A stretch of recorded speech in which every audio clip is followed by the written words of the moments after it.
امبارح الاهلي كسب 2-1، لكن كان عندي ملحوظة كبيرة وهي اداء حكم المباراة النهاردة او امبارح. يعني قرارات غريبة، 3 قرارات كارثية.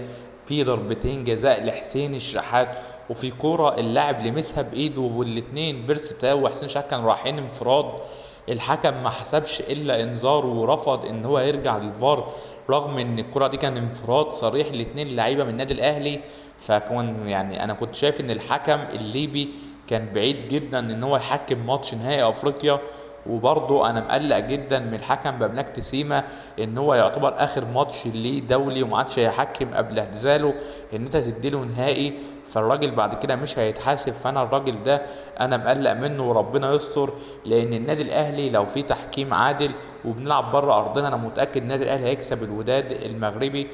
ما حدش ينسى ان احنا كسبنا النهارده الماتش، والوداد ما قدرش يكسب سان داونز، هو بيلعب ب9 لعيبه جوه ارضه. فانا بشوف ان الماتش في المتناول يا جماعه، بلاش يعني نحس ان احنا خسرانين 1-0 للوداد. بشوفها صعبه جدا، النادي الاهلي صعب جدا ندخل فيه جون ان شاء الله.